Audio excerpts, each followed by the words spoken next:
Eu acho que nós não chegamos ainda no Brasil no estágio de uma interdisciplinariedade. Nós temos a equipe multidisciplinares, ou seja, saberes razoavelmente constituídos e delimitados no seu campo, que buscam algum diálogo entre eles. A interdisciplinariedade significaria um passo além, onde você começa a construir uma linguagem própria, né, dessa equipe que contém diferentes representantes do saber. Pelo menos essa é a definição do Habermas. E nós não temos uma equipe com essas características no Brasil. Esse que é o fato, né?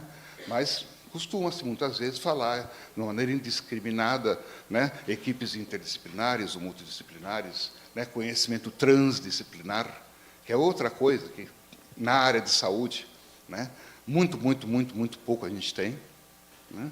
Mas eu acho que é necessário estar delimitando um pouco melhor esses conceitos, senão a gente vai voltar àquela situação anterior que me chamou tanta atenção há muito tempo atrás, né, de pessoas falarem sobre um determinado conhecimento, tendo referenciais completamente diferentes e fazendo de conta que estavam estabelecendo entre si um diálogo. Né? O discurso científico é um discurso que se diferencia do senso comum, né, pela delimitação o mais clara, o mais precisa dos seus conceitos. Existe um balizamento nesse discurso que a gente tem que, de alguma maneira, seguir. E um dos princípios básicos é a delimitação do conceito. Bom, nós temos um projeto, que nós denominamos Projeto Guarda-Chuva, lá no laboratório, no nosso grupo. Por que a gente denomina de Projeto Guarda-Chuva? Vocês imaginem um guarda-chuva aberto, você tem um cabo e várias varetas em cima. Tá? O cabo, o eixo principal, é a concepção biopsicossocial, tanto no processo de saúde como no processo de doença. E cada uma dessas varetas constitui uma das linhas de pesquisa do laboratório, que vão confluir e se unir lá em cima, né, ao torno desse eixo, desse cabo do guarda-chuva. Então, tem as linhas de pesquisas, eu vou apresentar algumas delas aqui para vocês, da neurociência, da psicologia da saúde, hospitalar, né, das intervenções sobre equipes de saúde, sobre a cardiologia, sobre as síndromes dolorosas e assim por diante. Tá? Então, qual é o nosso objetivo? O que a gente pretende, né, no trabalho desse grupo? É o estudo das interações mente-corpo em uma abordagem biopsicossocial, sempre reforçando isso, né? O estudo psicodiagnóstico e intervenções terapêuticas em pacientes com queixas orgânicas significativas. Tá? Porque, se a gente pensar bem, a gente nunca vai ter um paciente que tem apenas uma queixa orgânica. Né? Ele tem uma queixa orgânica, mas associado a isso, ele tem uma queixa subjetiva. Ele tem um sofrimento subjetivo. Tá? Nós defrontamos com inúmeros pacientes que têm uma queixa eminentemente subjetiva, mas, usualmente, esta queixa é acompanhada de uma série de sofrimentos que se expressam também através do corpo. Por isso que a gente tende a denominar, né, pacientes com queixa eminentemente orgânica, pacientes com queixas eminentemente psicológicas e assim por diante. Com o intuito de desenvolver técnicas de intervenção psicoterápica. Tá? Ou seja, está tentando alcançar aquilo que a gente denomina os aspectos humanos do processo de adoecer, os aspectos humanos daquela patologia. Então, o estudo e desenvolvimento de estratégias de intervenção nos profissionais de saúde, frente às suas vivências de situação de estresse, burnout, sofrimento psíquico.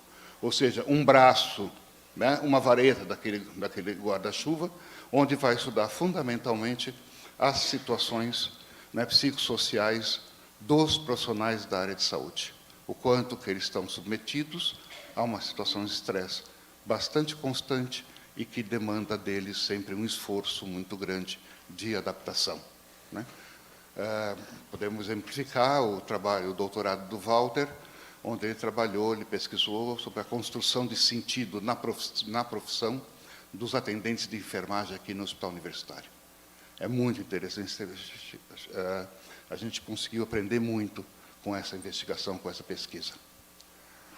O estudo em neurociências e estruturas, ou seja, nas estruturas, né, do sistema nervoso, as suas produções bioquímicas, como, por exemplo, a ocitocina. Temos 2 teses de doutorado relacionadas à ocitocina, ou seja, aquela molécula que está relacionada ao prazer, à felicidade, à sexualidade, né? E não só a produção dessas moléculas bioquímicas, mas também está investigando essas funções neurológicas e as suas influências do comportamento, sempre em uma perspectiva biopsicossocial. Ainda que a gente vá estudar, né, os efeitos da ocitocina sobre o ser humano, né, a gente vai tentar estudar sob essa perspectiva dos aspectos biopsicossociais. Ok? Então, por exemplo, né, a Eliana está trabalhando a relação entre a ocitocina e o apego dentro da teoria do Bowlby. Tá? E as consequências, onde há uma quebra desse apego, portanto, alterações na produção de ocitocina, com repercussões, inclusive, no sono, não só na quantidade, como na qualidade do sono. Até para dar uma coisa que a gente insiste muito nas pesquisas, sempre uma perspectiva clínica. Ok, vamos fazer uma espécie de uma ciência básica, estudando a ocitocina, mas vamos tentar estabelecer isso com alguma prática clínica. Tá?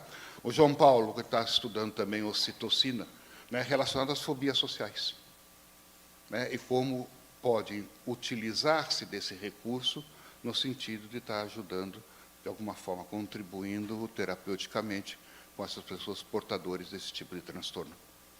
Ok? Bom, os nossos métodos, né, ou seja, tem uma integração das linhas de pesquisa do laboratório, com foco nas características de institucionalidade, periodicidade, né, a discussão de uma bibliografia baseada em bibliografia selecionada, ou seja, a gente se reúne uma vez por mês, no horário, uma vez por semana, no horário jihadista, né, de 18 horas, numa sexta-feira. Né? Esse pessoal realmente é um bando de heróis. Né? Mas, para sair aqui da cidade universitária às 18, 17 horas, ficar parado no trânsito, vamos aproveitar, já que a gente está aqui, fazer alguma coisa útil. Então, vamos estudar. Né? Então, a gente tem essa atividade, né, de discussão, isso a gente chama de Journal Club. A discussão e supervisão de casos clínicos são atendidos no hospital universitário, por exemplo. A discussão e orientação de projetos científicos, iniciação científica, mestrado, doutorado, pós-doutorado e assim por diante. Né? E aquilo que emerge, né, disso tudo, que são seus produtos, ou seja, as teses defendidas, dissertações também defendidas, e aí vira o Avelino sempre de joelhos, implorando, publique, pelo amor de Deus. Né? Porque como é difícil para esse pessoal publicar aquilo que produziu, né, tão arduamente, muitas vezes tão brilhantemente, né, nas suas dissertações e teses né, de doutorado. Mas o Brasil tem muito o histórico de uma tradição oral do conhecimento. Né? A tradição escrita já não é tão comum no nosso meio. Então, eu fico apertando, né, pessoal? Fico apertando o pessoal para, pelo amor de Deus, publiquem. Mesmo porque eu acho que é um dever. Nós estamos numa universidade pública. É uma forma do pós-doutorando estar retornando à comunidade aquilo que ele está recebendo dessa comunidade e que o propiciou construir aquele conhecimento. Então, eu acho que é um dever ético deles estarem retornando à comunidade aquilo que eles receberam, né, dessa mesma comunidade. Né? Não tem almoço de graça, né? Ou seja, não se tenha estar aqui de graça. Né? Gratuita, entre aspas, essa universidade. Tá? Está sendo paga de uma série de maneiras de diferentes formas. Bom, a ideia de algumas varetas do nosso guarda-chuva. Né? O trauma e estresse pós-traumático, que é uma situação que é sempre vivida muito em hospital.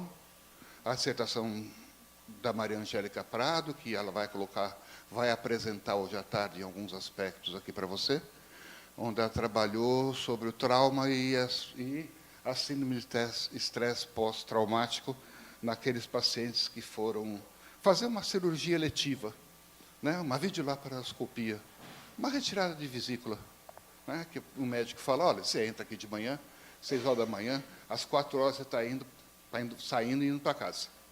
E aí ele acorda numa UTI. Teve uma intercorrência grave. E, por causa disso, vai parar na UTI. Ou seja, o que aconteceu? Aquele susto danado. E, então, ela estuda, fundamentalmente, as repercussões dessa situação traumática e o possível desencadeamento de estresse pós-traumático nesses pacientes que sofreram uma intercorrência séria e importante, né, no decorrer de uma intervenção eletiva. Tá? O transtorno somatoforme, que é obrigatório, acho que por um laboratório com essas características, né, vamos traduzir grosseiramente, são aquelas expressões clínicas onde você não tem uma explicação médica para aquele processo de adoecer, para aqueles sintomas, para aqueles sinais, né? São aqueles pacientes que frequentam diferentes ambulatórios, né, solicitando um diagnóstico para aquele sofrimento que eles têm, e que é um sofrimento real, que, infelizmente, muitas equipes de saúde entendem aquilo como um sofrimento fantasiado, como se não existisse. Ou seja, retiram a legitimidade daquele sofrimento que a pessoa está vivendo. Tá? Se inclui aí as somatizações, vai estar incluindo as doenças funcionais, como síndrome do intestino irritável, fibromialgia e assim por diante. As síndromes comportamentais associadas a disfunções fisiológicas e fatores físicos. A gente pode chamar a atenção daquelas pessoas que chegam ao ambulatório, ao pronto-socorro, e que têm uma lesão orgânica constatável. Uma úlcera, um infarto agudo do miocárdio, né? Uma doença inflamatória intestinal, uma asma brônquica, né? E que o desencadeamento, a evolução desses quadros clínicos está muito, muito, muito ligado, de maneira mais facilmente observável, eu acho que essa é a frase mais adequada, tá? A aspectos subjetivos. Ok? A atenção ao profissional de saúde, como falei para vocês, o trabalho do Walter, a atenção ao paciente hospitalizado, dentro da perspectiva da psicologia da saúde, psicologia hospitalar, né, que é uma jabuticaba, só nós temos a psicologia hospitalar, mas tem razões históricas para isso, né, graças à doutora Matilde Neder, onde aqui a gente é eternamente grato, porque ela foi realmente uma desbravadora e fundou esse campo da psicologia hospitalar. Então, nós temos uma equipe no hospital universitário, uma equipe regular, né, que toda semana está lá dentro do hospital fazendo atendimento, né, 2 tipos de atendimento. Os atendimentos de rotina, que são solicitados pelos pacientes, pela família ou pela equipe de enfermagem, ou através das interconsultas, né, que um determinado médico solicita uma avaliação nossa e algum tipo de intervenção. Dentro desse capítulo tem também a disciplina da graduação de Psicologia Saúde Hospitalar, onde os alunos do 4º, 5º ano, né, ingressam nesse ambiente, nesse setting completamente diferente de atendimento, né, que é o hospital, as enfermarias, UTIs de um hospital, e aí eles fazem um estágio eminentemente prático, né, dentro, né, desse contexto. E costuma ser uma experiência muito, muito rica para eles. Né. A gente tem toda uma tradição de ser formado dentro das clínicas, né, psicológicas, como aqui da USP, da PUC, né, e assim por diante, e acostumados a trabalhar, atender, né, dentro desse contexto razoavelmente seguro para nós. Né. É uma coisa muito diferente você estar atendendo numa enfermaria, onde muitas vezes a demanda não é do próprio paciente, a demanda pode ser da família, pode ser da equipe de saúde, né, que de alguma forma você tem que aprender a estar lidando com essa situação dentro de um setting, né, de uma enfermaria, que pode ser uma enfermaria que tem 4, 6 leitos, né, e muitas vezes o paciente que está atrás de você, puxando você pelo avental, você também quero falar com a senhora. Né? Ou então começa a dedar o paciente. Não, isso que ele está falando não é verdade, não. Eu sei que não é que ele esconde chocolate debaixo do colchão, né, e ele é diabético e não sei o que lá. Então, isso acontece e é uma situação muitas vezes difícil a gente ter que lidar. A próxima vareta, neurociência e psicossomática, foi aquilo que eu falei da ocitocina, por exemplo. Né? A cardiologia, com estudos com cardiodesfibrilador implantável, né? Um estudo que foi feito no INCOR, é um aparelho que se coloca, implanta aqui no peito, naqueles pacientes que têm uma arritmia cardíaca e pode apresentar uma parada cardíaca para evitar essa parada. Aí vem a síndrome álgica de dores, né? A Bárbara e a Natália, né, estão coordenando esse trabalho. A Bárbara já defendeu o mestrado dela, a Natália ainda está desenvolvendo. Da psico-oncologia, que é todo o trabalho relacionado ao Cronos. Tá? E outras situações, deixa sempre aberto, porque sempre surgem situações clínicas que valem a pena ser estudadas. Isso resultou mais ou menos 25 dissertações de mestrado, 9 teses de doutorado, 4 iniciações científicas. Eu estava contando ontem à noite, são quase 10 capítulos de livro, né? Dá, em termos de artigos científicos, uns 30 e poucos artigos científicos em revistas nacionais e internacionais. Nessa última leva, últimos 6 artigos, 3 em revistas internacionais e 3 em revistas nacionais. Bom, só para frisar, então, que nós estamos na 10ª edição. Isso é um motivo muito grande de orgulho para a gente. A gente não sonhou com isso. Não fomos fazendo, as coisas foram acontecendo. Né? E aí eu gostaria de estar ressaltando o nome de algumas pessoas, integrantes do laboratório, que seguramente, se não fosse eles, a gente não teria chegado onde chegou. Não teria. Tá? Então, o Walter Lisboa Oliveira, o Cleiton Santos Silva, a Natália de Almeida, a Bárbara de Paula Magalhães, o Guilherme Valente, a Maria Angélica Prado, a Andréa Boldrin, Marta Dantas, e muitos outros, né, que eu teria que citar aqui, né, mas que eu, né, como coordenador do laboratório, quero expressar publicamente a minha gratidão por todo o esforço que eles sempre desenvolveram para que essa jornada pudesse acontecer. E que nós tivemos essa jornada, foi uma outra fonte de surpresa para mim, além de chegar na 10ª edição, nomes, né, de professores que nós convidamos e que, para surpresa nossa, prontamente aceitaram. Né? Com nomes como do Júlio de Melo Filho, como o Turato, da Unicamp, o Abraham Exterman, né, do Rio de Janeiro também, como o Eugênio Paes Campos, também, do Rio de Janeiro. A gente teve um evento maravilhoso com o Eugênio, né, cuidando do cuidador. Ele tem até um livro com esse título. O Milton Delanina, que vai estar aqui hoje, mais uma vez, comentando o trabalho do Guilherme sobre síndrome de intestino irritável, da intervenção de psicoterapia breve nesses pacientes. Tá? O Davi Zimmermann, que veio aqui, evidentemente, quem conhece o Zimmermann sabe o show que ele dá, foi uma maravilha, né? Foi incrível. Aprendemos muito. O Marcelo, aqui da Neurociência, que sempre deu um apoio muito grande, e sendo seguramente esqueci de uma opção de gente, né, que mereceria, sem dúvida alguma, ser citado. Tá? Gente, então, eu dou boas-vindas para vocês, sejam bem-vindos a mais essa edição do evento, e que todos nós tenhamos um bom dia, que seja produtivo para todos nós. Tá ok? Obrigado.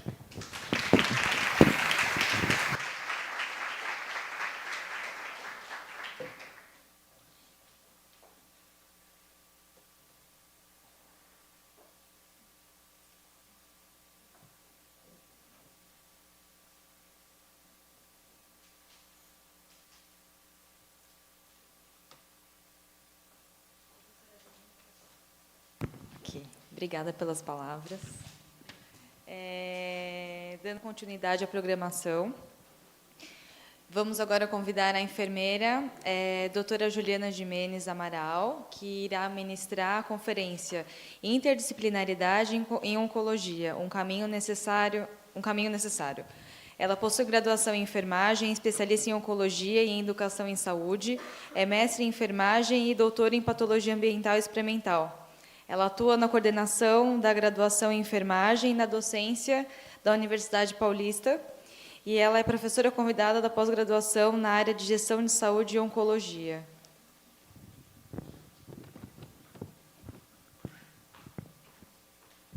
Bom dia a todos. Eu e a Maria Laura viemos falar com vocês hoje. É um prazer estar aqui. Sou enfermeira, como ela disse. Meu doutorado foi em homeopatia e oncologia, uma tese muito bonita, bem legal, né? Para enfermeiros, nessa área de imunologia é bem difícil, mas a gente conseguiu um resultado bem legal. Já atuei 6 anos em oncologia, na área de cuidados paliativos, que é a minha paixão. Sou apaixonada por cuidados paliativos, por oncologia, e eu vejo a interdisciplinaridade, como o professor falou, como uma necessidade emergente, né? A psicologia, principalmente dentro da área de cuidados paliativos, ela é tão fundamental quanto a enfermagem. E, assim como assistente social e alguns outros profissionais, mas na minha vivência de cuidados paliativos, a psicologia ela é fundamental. E eu acho que é uma busca que nós temos que realizar diariamente para uma prática mais humanizada e completa para toda a nossa população assistida. Tá? Então, vou tentar dar uma resumida um pouquinho sobre a minha experiência. Então, hoje nós temos uma mudança do perfil epidemiológico, como vocês já devem ter visto, lido, estudado em alguns artigos aí. E o câncer vem como uma doença crescente, absurdamente, né? Eu até falo que os dados indicam que é a segunda maior doença de mórbida mortalidade no mundo, mas eu não duvido que não seja a primeira, porque em muitos centros os pacientes morrem de parada cardiorrespiratória, tendo câncer, e eles colocam como morte a parada cardiorrespiratória, não o câncer. Então, muitos dos nossos dados são subnotificados, então eu não duvido que o câncer seja a principal morte, né? Quando se dá o diagnóstico de câncer, não sei se todo mundo teve a tristeza de ter isso na família, eu tenho, mas quando se vem o diagnóstico de câncer na família, né, muitos sentimentos são aflorados, não só pelo paciente, mas como a família. A gente não tem como falar do paciente oncológico sem pensar no anexo família, né? Isso não existe a possibilidade. Então, a gente vê vários aspectos de vida afetados, principalmente, a gente fala, os emocionais e psicológicos. Alguns alunos colocam assim, né? Porque nós temos a assistência de enfermagem, eles colocam assim.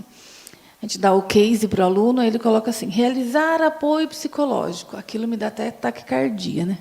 Fala, a gente não faz apoio psicológico, a gente faz apoio emocional. Apoio psicológico é o psicólogo quem faz.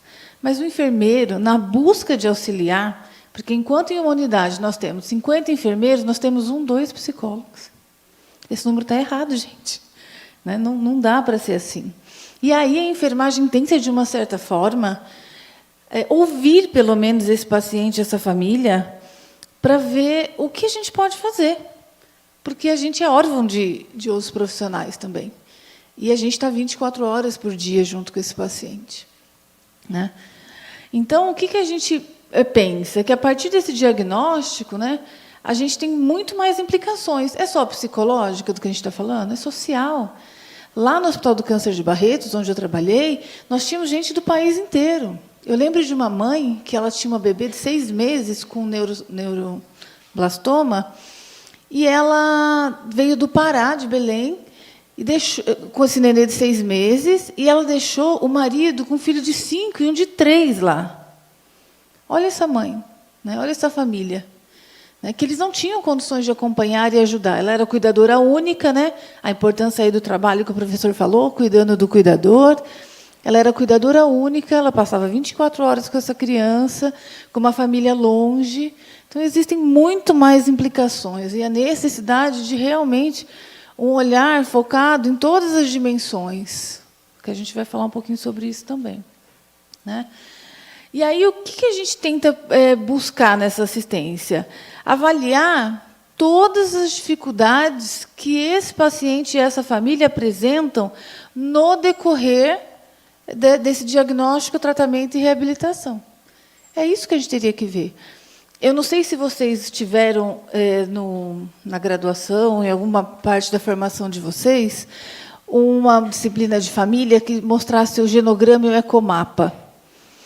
É como se fosse a árvore genealógica, que é a estrutura, né? E o ecomapa, as relações. Eu, como oncologista no paliativo, a hora que o paciente internava, sem ser protocolo do hospital, eu fazia isso. Por quê? É importante que eu conheça a estrutura dessa família? É importante que eu conheça quais eram os hobbies, onde ela frequentava, o que ela gostava, o que ela não gostava, a relação dela com as pessoas de família. É extremamente importante. Era um passo que eu tinha para deixar aquilo no visual e poder mostrar para os profissionais que estavam ao redor quais eram as outras necessidades desse paciente. Né? E buscar. Então, eu sempre falo, a enfermagem pode ser quem identifica tudo? Pode, porque está mais tempo com esse paciente, mas ela não tem que resolver tudo. Então, a partir desse genograma e ecomapa, o que eu fazia? Eu pedia ajuda. Né? Depois eu vou contar um pouquinho para vocês sobre isso, dessa experiência. Tá? E aí nós temos uma primeira base, que é o primeiro problema que a gente fala quando a gente tenta a busca dessa questão da interdisciplinaridade. Né? Então, a primeira somos formados ainda pelo modelo antigo, tradicional, tecnicista e biologista. Né? Então, lá na universidade que eu ministro aula, que eu coordeno, nós temos uma clínica escola que atende a população externa em vários contextos. E aí você fala assim, o senhor não quer passar por consulta de enfermagem, né? Aí ele fala assim, mas você pede exame? Você dá receita para remédio? É a primeira pergunta que eles fazem. Aí, quando você fala, não, então, moça, eu não vou, não tenho tempo. Né? E aí a gente não consegue avaliar o que a gente precisa nesses pacientes. A gente tem que buscar paciente o tempo todo e dar benefícios. Agora, a gente está com um projeto de atividade física na terceira idade. Aí a gente consegue, porque a gente está oferecendo alguma coisa. Né? Por quê? Porque eles querem exames, eles querem tratamento, eles querem a questão realmente tradicional do atendimento. Né? E aí, o que nós temos com isso? Então, assim, eu aprendo a ser enfermeira e tenho que fazer o meu trabalho. Vocês serem psicólogos, fazer o trabalho. Cada um na sua profissão. E aí, cada um desenvolve o seu trabalho, de forma fragmentada. O paciente ganha com isso? Não. Mas ele não sabe, talvez, da importância que tem desse grupo conjunto e interrelacionado. Então, ele aceita isso. Né? Então, se eu chego lá e falar, não, isso é com o psicólogo, não, isso é com o enfermeiro, não, isso é com o seu médico, é fácil falar isso. Né? Mas não é essa prática que a gente está buscando. Né? E a questão das tecnologias. Então, as pessoas acham que quanto mais tecnologia, melhor a assistência. E a gente precisa mostrar que não é isso. As tecnologias são fundamentais, elas estão aí para serem usadas. Graças a Deus, cada dia mais temos tecnologias que auxiliam em diagnóstico, em tratamento e reabilitação, mas sem uma assistência integrada, essa tecnologia ela é parte da questão do que a gente está falando. Tá? Então, qual que é a nossa realidade? São as inter-relações de competências profissionais, que é o que o professor Avelino falou um pouquinho. Né? A gente entender quais são todas as complexas necessidades, tanto desse paciente quanto da família. Né? Então, o que a gente busca? A questão da interdisciplinaridade, que muita gente, quando você fala assim, não, vamos marcar uma reunião multidisciplinar para ver se a gente consegue montar alguma coisa interdisciplinar, você só vê as pessoas com o cabelo em pé. Eu não. Para quê? Isso é perda de tempo. Vamos fazer isso não. Por quê? Porque ainda se tem o conceito errado de que a gente tem a exclusão da disciplinaridade, quer dizer, eu vou anular você, você vai anular o meu trabalho, né? Ou a questão da justa posição de saberes. Então, quer dizer, porque ele é tal profissional, ele vai saber mais, ele vai mandar. Porque ela não sabe de nada. Porque o papel dela, Deus me livre, nem precisa dela aqui. Né? Então, ainda tem essa questão um pouco de ego, de desconhecimento, etc., para que prejudique essa questão da interdisciplinaridade. E muita gente tem o conceito errôneo disso. Né? Então, como o professor estava falando, eu fui ler um artigo que ele fala assim, da interdisciplinaridade com o assistente social e a enfermagem. O que mais? Né? O que mais? Eu acredito que, se tivessem outros profissionais, no caso que ela coloca, com certeza essa assistência também teria sido melhorada. Né? E aí, o que nós temos? Não sei se vocês já leram, mas a própria Política Nacional de Atenção Oncológica, apesar dela ser bem limitada e não atender às necessidades atuais, até porque ela é de 2005, né? Ela reconhece a integralidade como diretriz para a organização da linha de cuidado na oncologia. Então, ela traz essa necessidade da integralidade, né? Junto com isso, a gente tem a Política Nacional de Humanização, que também reforça essa proposta de atenção integral à saúde, né? Ela tenta mudar um pouco essa questão, vindo prioritariamente do SUS, né? Essa política. E ela traz a questão, por exemplo, da construção coletiva, né? Que faz parte da humanização do cuidado, a construção coletiva, né? Hoje a gente tem algumas práticas que até tentam fazer isso, né? Então, quando a gente fala de interdisciplinaridade, o que a gente fala? De uma necessidade intrínseca para referenciar as práticas de saúde, a integração de saberes. Então, não existe justaposição. Então, o que eu posso fazer para melhorar, junto com aquilo que você pode, que pode ficar melhor, né?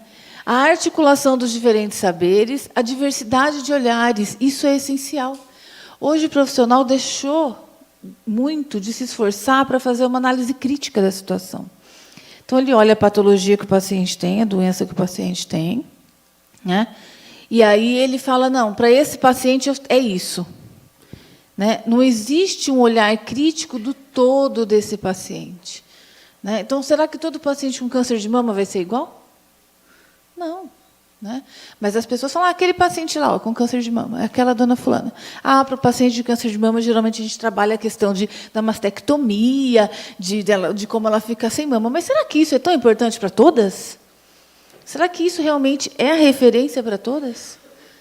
Né? Então, eu acho que esse olhar que eu trago da diversidade é ver o quanto cada um consegue trazer do seu olhar crítico para olhar realmente qual é a necessidade. O trabalho da Anali, de mestrado, que é fantástico, que é da Cronos, né, com a professora Elisa, é um trabalho lindo. Eu fui banca de qualificação dela, com muito prazer, um trabalho lindo. E eu falei, é tudo que eu preciso, né? Então, ela pega o problema do paciente, né? Acho que na defesa dela, ela vai me matar, mas todo mundo podia assistir. Mas ela traz o problema do paciente, né, ela atende esse paciente e ele avalia as reais necessidades dela. Não pela doença que ela tem, mas a necessidade dela agora, atual, do momento que ela está vivendo. É essencial isso. Porque cada paciente é único e tem a sua necessidade. Independente se ele tem o mesmo tipo de câncer em 10 mulheres. Se a Anali atender essas 10, ela vai falar para a gente que cada uma tem uma necessidade. O meu é de perda de cabelo, o meu é que meu marido não vai me querer mais, o meu é que eu vou ficar sem mama, como que eu vou fazer, mulher sem mama, né? Etc. Então, esse olhar crítico eu considero essencial quando a gente fala da interdisciplinaridade. Reconhecer a complexidade dos fenômenos juntos, cada um com o seu olhar, ter uma visão integral do ser humano, que é isso que a gente acabou de falar também, né? E a gente potencializar a assistência por meio de formas de quê? De conhecimento, de informação, de experiência, né? Para quê? Para que a gente tenha benefício tanto para o paciente quanto para a família. E de todas as suas necessidades nas diversas instâncias em saúde, né? A gente pode pensar que não, mas a gente pega paciente que tem vergonha a partir do momento que começa a cair o cabelo, ele não sai mais de casa. Paciente que deixa de ter vida social, que consequência a gente tem? É um paciente mais triste? É um paciente que se sente com perdas, que se sente inferiorizado, tem distúrbio de autoimagem, né? E, consequentemente, se a gente não lidar com isso, ele vai à depressão fácil, né? Então, a gente pode pensar que não, mas diversas instâncias são atingidas nesse contexto. E aí está aí, ó, uma proposta, quando a gente fala de interdisciplinariedade, muitas vezes. Né? Então, o paciente está ali no meio, cada um tentando pegar uma partezinha para falar que fez por esse paciente. Né? E não é bem por isso que a gente tem que atuar. Então, a gente precisa fazer o quê? Integrar conhecimentos. Esse é um resumo bem pontual do que a gente fala de interdisciplinaridade, né?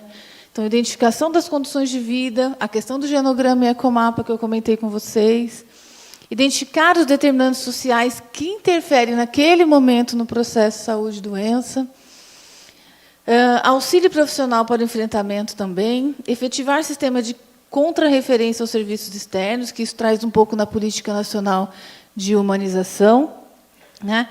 E auxílio na atenção integral à saúde, né? Então, se a gente tiver consciência de que o que a gente faz sozinho já é importante, e o que eu levo com o meu colega se torna mais importante, né, já é o primeiro passo, né? Agora, a partir do momento que eu te chamo para uma reunião, para que a gente tenta montar o grupo, porque o grupo não é só falar assim, montei e vamos fazer um estudo de caso. Não é assim. Né? No hospital lá de Barretos, nós tínhamos reuniões semanais de enfermagem para discussão de casos, mas era só de enfermagem. Né? Mas era bom? É bom, mas isso não tá, eu não estou olhando esse paciente como um todo. Nesse caso, a gente decidia para quem a gente ia encaminhar. Sim, mas a gente não tinha presença de outros profissionais. Então, a literatura traz também da necessidade de uma formação anterior à formação desse grupo, para que todos entendam o que é a interdisciplinaridade e para que tracem um caminho, um processo, um projeto de como isso vai funcionar. Então, eles trazem, inclusive dentro da política do HumanizaSUS, ele traz a necessidade de você treinar, entre aspas, né, de você se reunir com esses profissionais para que vejam qual o melhor caminho da integração para a assistência. Né? Não assim o que você vai fazer, o que nós vamos fazer. Né? Então, não é só chegar, vamos montar o grupo e vamos começar. Não, precisa entender qual que é o nosso objetivo. Né? O que a gente realmente quer para esse paciente e o que a gente vai poder fazer juntos. Tá? Então, por exemplo, algumas coisas que trazem a questão da interdisciplinaridade na rotina de hoje. Né? Então, grupos educativos. Muitos artigos trazem essa parte da integração do trabalho na estratégia de saúde da família. Inclusive, o NASF, que é o Núcleo de Apoio à Saúde da Família, traz essa proposta. Quem são os profissionais obrigatórios de estratégia de saúde da família? O médico, o enfermeiro, o dentista, agente comunitário de saúde e o técnico de enfermagem. O NASF vem com psicólogo, assistente social, nutricionista, outros profissionais para compor isso. Por quê? Porque começou a se avaliar a necessidade de abranger isso daí. E aí eu dou aula numa pós-graduação de MBA de Gestão de Saúde, e algumas alunas que fazem parte do NASF me trouxeram e falaram, professora, pelo amor de Deus, fala para esse povo que a gente é importante. Porque eles não aceitam o nosso trabalho. A nutricionista falou, eu tenho marcações para dietas, eu não atendo mais dieta, hoje eu só atendo pacientes graves. Né? Mas eles não entendem a importância do NASF como apoio para a atenção a essa população e a gente não consegue trabalhar de forma integrada. É uma multidisciplinaridade, cada um faz o seu. E não é essa a proposta do NASF. Né? Então, assim, para a gente ver o quanto é difícil trabalhar com essa questão da interdisciplinaridade. Tem, sim, em alguns locais, todos os profissionais, mas não há uma integração de saberes, de atuação e de assistência. Por 1000 motivos, que a gente podia começar a listar hoje e acabar amanhã. Tá? Outra questão, por exemplo, que tem as reuniões de família. Então, lá no Paliativos, toda sexta-feira à tarde, nós uníamos os familiares, eu e a médica, e a psicóloga, quando ela conseguia. Por quê? Não era para fazer palestra para nada, mas era para perguntar o que está acontecendo, como vocês estão. E elas traziam as angústias dela daquela semana e as dúvidas, e a gente tentava, da melhor maneira, tentar amenizar ou sanar isso, sempre que possível. E, inclusive, né, a gente traz a questão da necessidade da participação da sociedade. Entre eles mesmos, no grupo, eles se ajudavam. E eu já passei por isso, a gente fez isso, e deu tudo certo.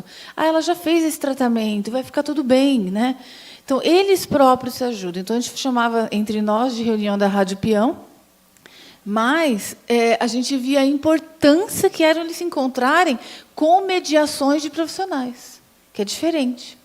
né? Então, ele trazia o problema, ou antes da gente começar a falar, alguém já ajudava ele. E se a gente for ver, é uma sementinha daquilo que a gente precisa vivenciar como interdisciplinaridade. Mas ajudava muito essa família. Então, de manhã, a hora que elas me viam, eu já falava assim, que horas que é a nossa reunião hoje? Né? Era uma necessidade. Tinha umas que iam anotando durante a semana as coisas que iam acontecendo, e traziam. Aí eu via a demanda.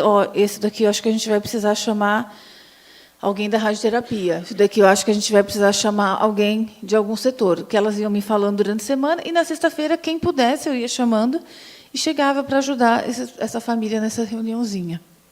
Não era projeto, foi uma iniciativa minha, que eu conversei com a médica que eu sentia essa necessidade, e ela propôs a gente realizar. Como ela era médica paliativista da semana inteira, 40 horas, ela era mais próxima desses pacientes, e ela topou fazer isso. Essa foi a segunda médica que atuou com a gente, que depois eu vou contar a historinha da primeira. A questão da passagem do plantão à beira-leito, ele tem essa proposta, mas ainda também a gente não consegue realizar, que é a passagem de plantão que alguns hospitais têm. Por exemplo, o Hospital Ipiranga faz, na UTI, a passagem do médico com o psicólogo, o fisioterapeuta, o fono, a nutrição e a enfermagem. Eles fazem essa passagem de plantão à beira-leito. É uma pequena proposta de iniciar essa questão da visão integral. Então, cada profissional fala na beira do leito como esse paciente passou nas últimas 24 horas, o que foi feito, e, juntos, eles decidem o que vai ser a prática para a próxima evolução. Né? Então, acho que é uma proposta bem interessante. As reuniões científicas, né, para estudos de caso, também é uma proposta, né, de quando a gente tem essa questão de vários profissionais.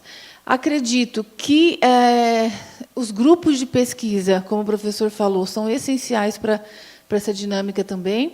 A professora que estava comigo na banca da Anali, ela trabalha, né, com interdisciplinaridade também, e deve ter bastante experiência para ajudar. As visitas domiciliares também têm sido uma proposta, né, e as campanhas de saúde, né? Tem sido essa proposta, mas assim, uma proposta de tentativa, porque, na verdade, cada um realmente ainda faz o seu. Né? Quando a gente fala de campanha de saúde, então a enfermagem vai para verificar a pressão, a fulana vai para não sei o quê. Então, ainda é multi. A gente ainda não consegue essa visão do que nós podemos fazer juntos, né? Infelizmente.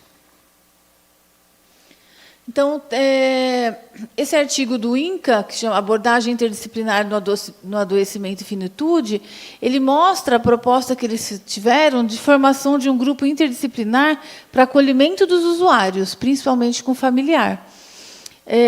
Esse artigo está depois nas referências, para se alguém quiser dar uma lida na íntegra, né? Mas eles falam que eles começaram a formar o grupo para ver como eles poderiam realizar essa assistência integrada. O INCA hoje é a nossa referência, né, de estudo e pesquisa na área de oncologia. Eles têm pesquisas brilhantes. Na verdade, a prática não funciona muito bem assim, mas as pesquisas são bem interessantes. Eu já conheci e tem bastante déficit de assistência no próprio hospital. Mas a área de pesquisa ainda é bem relevante. Então, eles faziam reuniões para quê? Para entender, a primeira coisa que eles fizeram, o que cada profissional fazia, até onde ele poderia ir. Isso é essencial. Então, qual é o seu papel dentro desse paciente? Eu posso fazer isso, isso, isso, isso. Então, é descrever o que cada um pode, até onde acaba o limite dele e onde começa o espaço do outro. Tá? Então, eles fizeram com psicólogos, enfermeiros, médicos, assistente social e fisioterapeuta. Só para esse início de projeto, só para eles descreverem o trabalho, entenderem o trabalho do outro, foram 11 encontros de 1 hora com os familiares. Então, o que você acha, perguntava para o familiar, que o psicólogo pode fazer por você? Né? Então, o que você acha, fisioterapeuta, que pode fazer por você? Então, além do que eles falavam que eles podiam fazer, eles ouviram famílias para ver o que as famílias achavam que esse profissional poderia fazer por eles e pelo paciente também. Né? E aí, depois, quando eles começaram o grupo, a família expunha as suas dúvidas e necessidades, e eles tentavam entender essas necessidades também. Muito parecido com o que a gente fazia, só que o que a gente fazia foi bem menos estruturado. né? E também faziam abordagens temáticas. Então, primeiro eles ouviam e depois eles tinham um tempinho que eles abordavam algum tema. Como, por exemplo, a partir das 22 tem que dormir. O banho tem que ser de tal a tal hora por causa disso. Então, eles pegavam regras que eles estavam sentindo dificuldade junto com essas famílias e colocavam temas também. Tá? E eles notaram que o principal benefício dessas reuniões foi o quê? O vínculo que se cria com esse paciente, com essa família. Criar um vínculo é uma das coisas mais importantes para uma boa aceitação, assistência desse paciente. Porque se não tem esse vínculo, a gente não tem acesso a ele. Eu lembro de um paciente de 13 anos que foi a óbito por leucemia. Ele tinha um diário, né? E aí, no diário dele, tinha dia que ele falava assim, hoje essa enfermeira, credo, eu não gosto dela. Aí, no outro dia, ele falava assim, nossa, hoje é a fulana, eu adoro ela, ele colocava. Né? E hoje eu quase nem senti dor. Né? E aí eu lembro que, quando uma enfermeira faleceu de acidente, ele ficou arrasado, ele colocou, eu não acredito que ela foi para o céu, mas ela só mudou de lugar, porque ela era um anjo aqui também. Então, ele relatava a importância desse vínculo e do tipo de tratamento que esse profissional tinha, de empatia. E, consequentemente, ele se sentia melhor nos dias que esses profissionais estavam.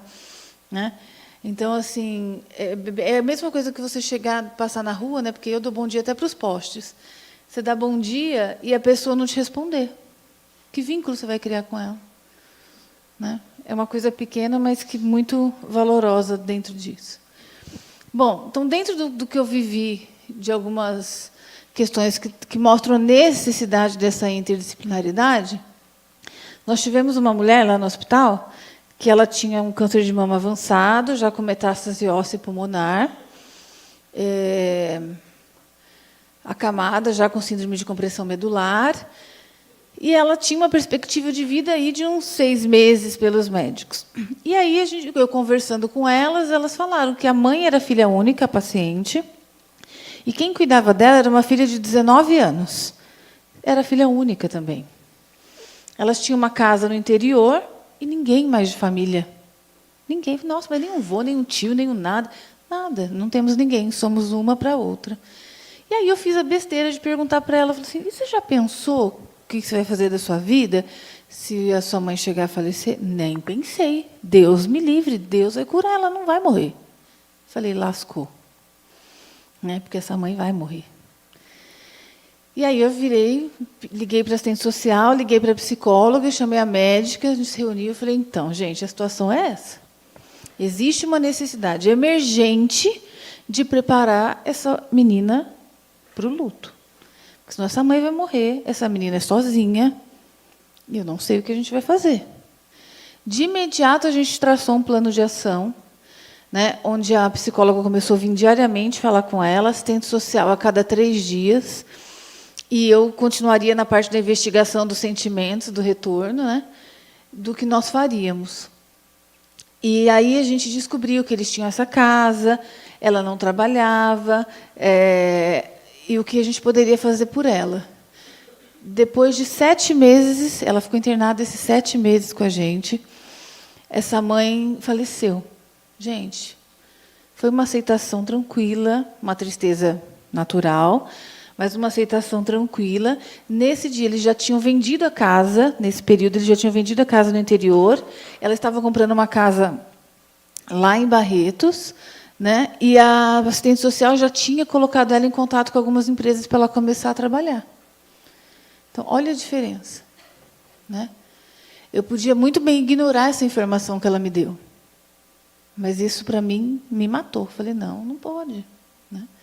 Então, a importância de identificar e compartilhar isso tudo e trabalhar em conjunto.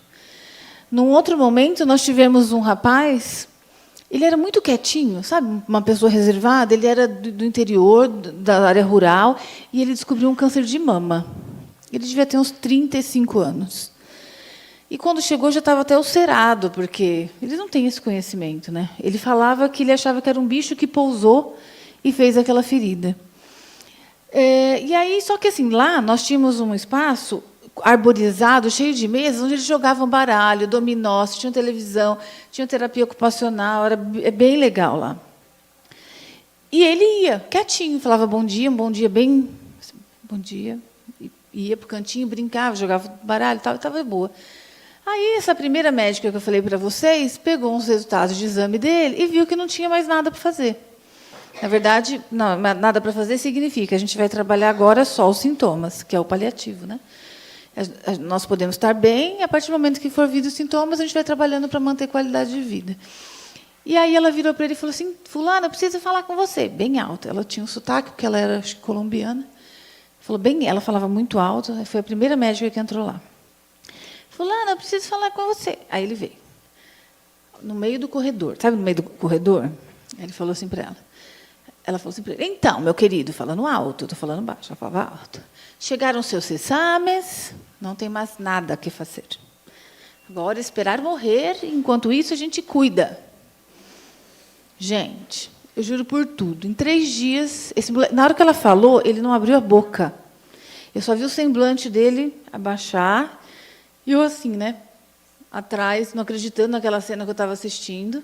Ele foi para o quarto direto, e ele não saiu mais. Ele não quis mais comer, ele não quis mais tomar banho. Eu chamei a psicóloga, não adiantou nada, né? E aí o que aconteceu? Em 3 dias, esse paciente que estava bem faleceu, né? Ela foi mandada embora, porque os próprios acompanhantes que viram relataram isso na ouvidoria, e lá essa questão do respeito, do tratamento, eles são muito exigentes. Ela foi mandada embora. Mas, para isso, a gente precisou passar por isso, né? Então, infelizmente, essa união ela pode ajudar, assim como ela pode te atrapalhar, dependendo de como a gente conduz essa questão.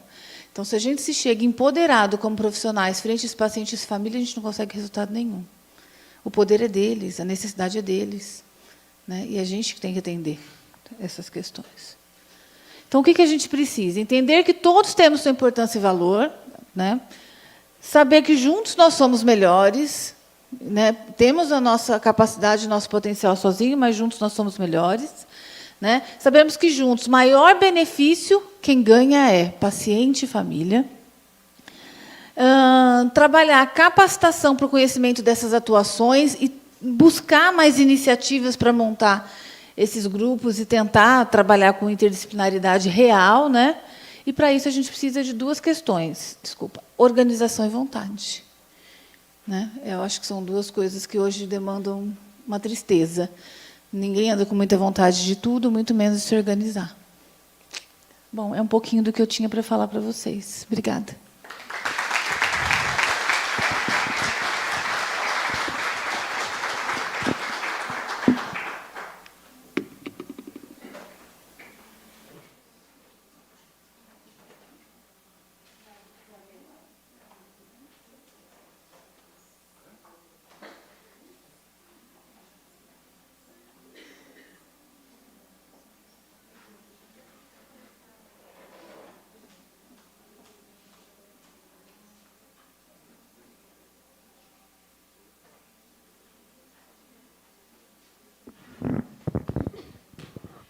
Doutora Juliana, obrigada pela sua apresentação.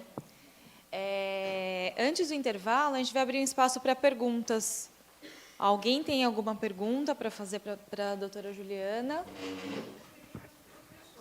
Para o professor Avelino? Tá. Para a doutora Juliana, alguém tem alguma pergunta? Professor, então eu convido você para compor a mesa, junto com a doutora Juliana.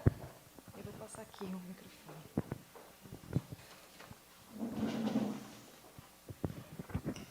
Bom dia, professor. Bom dia. Eu não sei se a minha pergunta vai ser possível o senhor responder, eu não sei. Vou tentar. O senhor colocou que, dentre as teses, eu acho que de mestrado ou doutorado, existe pesquisa sobre aquela substância que nos dá prazer. A ocitocina. Isso, a ocitocina, e que tem alguém fazendo pesquisa relacionada a isso, a algumas questões. E isso, estou até John Bowlby, né? Isso.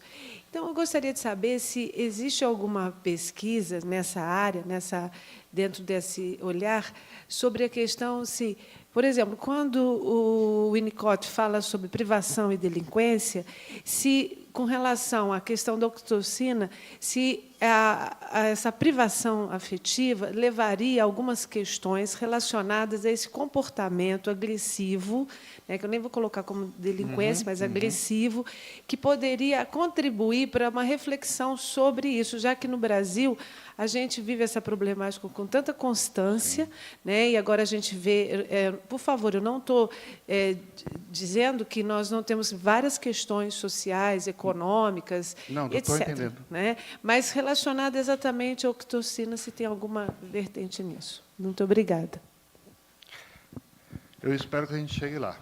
Existem 5 pesquisas em humanos no Brasil na utilização da ocitocina. Tá? 2 estão sendo feitas aqui no laboratório, outras 2 estão sendo feitas em Ribeirão Preto e a outra em Natal. Né? Ainda não estudamos, não pudemos ter a oportunidade de estar estudando entre o referencial winnicottiano e algumas questões muito importantes, do holding, e assim vai, né? na questão da ocitocina. Teoricamente, pelo que a gente sabe, principalmente com estudos em animais, né, existiria uma relação importante entre a ocitocina, a vivência de desamparo, né, e o desenvolvimento de comportamentos, né, que iriam contra a comunidade, seja a comunidade de cachorros, macacos ou ratos. Tá? Se você coloca, por exemplo, uma comunidade numa situação de privação, né, ela tende a uma violência muito grande, né, entre seus próprios membros, né, chegando ao ponto de canibalismo e assim por diante. Se a gente pensar na função da oxitocina, né, na produção e organização de sentimentos e, por consequência, de comportamentos, de alguma maneira, algum dia, eu espero que se consiga estar trabalhando, né, nessa perspectiva com humanos. É tudo muito recente. Tudo muito recente. As dúvidas são... As questões são muitas, as descobertas, as promessas são muito excitantes. Né? A gente fica siderado quando a gente começa a estar investigando isso. Mas tem que deixar claro que é um campo que nós estamos dando no mundo inteiro, os primeiros passos. Tanto que no mundo inteiro, se você for estudar, né, pesquisar, fazer um levantamento de literatura a respeito de estudos com humanos, você vê que isso é muito raro. Ainda está naquela experimentação, sabe, de ciência muito básica, né? Mas está avançando, e está avançando de uma maneira, uma velocidade que nos espanta. Tá? Mas teoricamente, teria relação, se eu consigo responder a sua pergunta. Tá? Claro. Alguém tem mais perguntas? Tá. Você poderia vir aqui? Nunca, não chega. Depois eu vou pedir para eles ligarem o outro. Desculpa. Depois eu posso aproveitar um slide da doutora Juliana? Posso? Vai? Meu nome é Eduardo, bom dia a todos. Minha pergunta para a doutora Juliana a senhora falou bastante sobre a interação da equipe com os familiares, né? Eu gostaria de saber um pouco o que mudou da interação da equipe entre si, dos profissionais entre si, e principalmente, como a senhora trabalha com a questão dos cuidados paliativos, se essa abordagem interdisciplinar, ela auxilia os profissionais, como auxilia os profissionais lidando nessa área, né? Que, como você perde alguém, é sempre muito impactante também para os profissionais, né? E se essa abordagem interdisciplinar ela surte um efeito e como surte nessa área. Obrigado.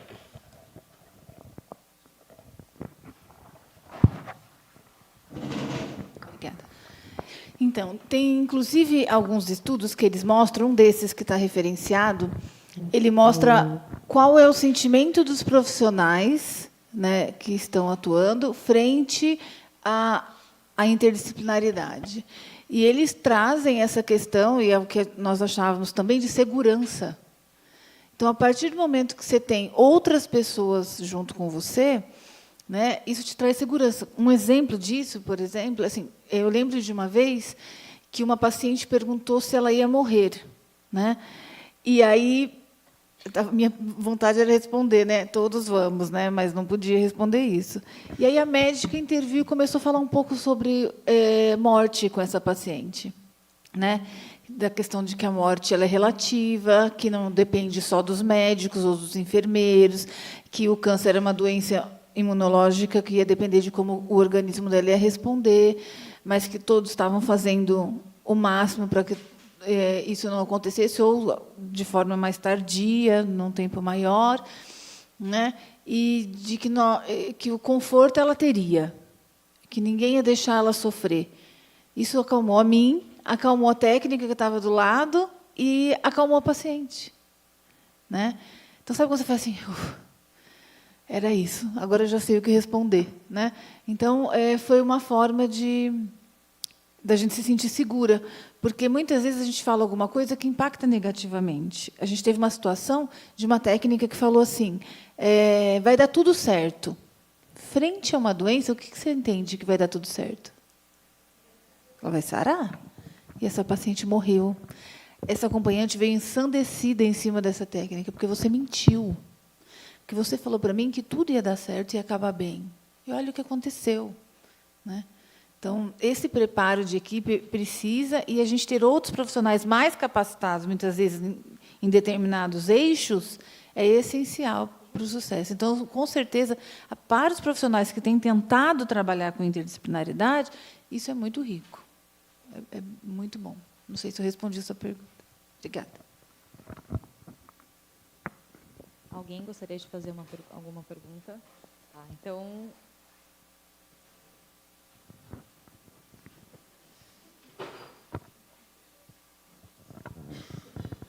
Bom dia, meu nome é José Carlos, eu sou psico-oncologista. Queria fazer uma pergunta para a doutora Juliana. Na sua experiência, qual a sua opinião em relação ao paciente oncológico em fase terminal e à espiritualidade? É muito interessante isso, né? Então, eu tive uma vez, desculpa contar as histórias, mas a acompanhante chegou para mim e falou assim, Juliana, o médico falou que meu pai vai morrer. Eu queria trazer alguém para rezar por ele. Posso? Meu plantão era à noite esse. Eu falei, pode, mas tem que ser quietinho, não pode fazer barulho, porque depois das 10 os pacientes já estão dormindo. Não, tudo bem. Aí, no dia seguinte, ela me chama, Juliana, eles estão aí. Tá bom. Na hora que eu falei, eles já me acendeu uma lâmpada, né? Na hora que eu saí na recepção, gente, tinha uma baiana, um umbandista, um pastor, um padre, acho que tinha umas 7 pessoas. Pensem no meu não verbal, que não é bom. Boa noite, né? Respirei e falei, gente, vocês vão poder entrar, tá tudo certo, mas eu preciso que vocês façam assim, ó. Não quero ninguém falando alto, para respeitar os outros pacientes. O que eu fiz? Eram 2 pacientes para o quarto, peguei o outro paciente que estava acordado, conversei com o acompanhante, pus ele no outro quarto temporariamente, deixei só o paciente que ia receber a intervenção. Falei para eles assim, vão entrar pisando mole, sem barulho. Entraram todos, eles ficaram uma meia hora, gente, foi tão bonito, cada um no seu silêncio, falando baixinho, falando das orações. Né? E aí saiu, essa família ficou extremamente feliz, esse paciente ficou mais tranquilo, ele faleceu no dia seguinte, realmente, né? E eu me senti com a alma lavada, sabe, assim, tipo, eu fiz o meu papel. Então, eu acho que a gente tenta trabalhar um pouco essa questão. Lá no hospital, eles têm evangélicos, cristãos e outras religiões que visitam. E aí o paciente que aceita se ele quer ou não. Então, eles passam nos quartos e falam, nós somos de tal religião, viemos fazer uma oração. E é interessante que eles aceitam todos. Ninguém fala, não quero você. Né? Por quê? Porque não é a religião, é a fé e é Deus. Né? E eu tenho um TCC, que eu estou tentando publicar agora, que fala assim, a gente perguntou para uma família inteira que perdeu um menino de 13 anos, que é esse de leucemia, E quais foram as maiores dificuldades e quais foram as formas de enfrentamento? A forma de enfrentamento maior que toda a família colocou foi Deus, foi a religião. Porém, quando a criança morreu, a mãe, por exemplo, que deixou isso bem forte, ela já não acredita mais em Deus. Então, é complexo, isso é muito individual, né, de cada um. Só rapidinho, tive uma terceira situação de uma senhora evangélica que o pastor falou que a criança ia se curar. E ela ia ressuscitar, essa foi a palavra dele. Essa mulher ficou 2 horas com essa criança no colo depois de morta, porque nós não conseguimos tirar a criança do colo dela, porque ela falava, o pastor disse, essa criança vai ressuscitar. Tivemos que chamar psicólogo, assistente social, e o próprio pastor teve que vir para que a gente conseguir preparar essa criança. Então, é muito individual isso, mas a gente tenta respeitar de todas as formas isso daí. E eu acho que é essencial, sabia? A estrutura de família e a religião são essenciais nessa fase terminal. Não sei se eu respondi.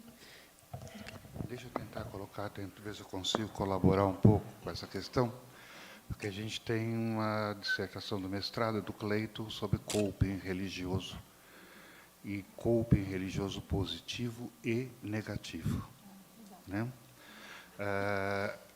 Eu tenho um pouco de dificuldade de estar incluindo a espiritualidade, eu, Avelino, tá? Não vou nem dizer que é do laboratório, ok? De estar incluindo a instância espiritualidade dentro da tríade biopsicossocial. De alguma forma, se incorporou na cultura, de algum tempo para cá, né, que o ser humano seria biopsicossocial e espiritual, né?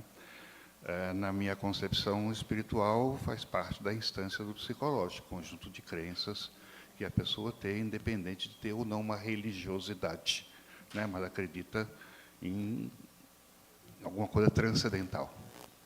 Tá? Acho que ele é um bom exemplo do coping religioso negativo. Né?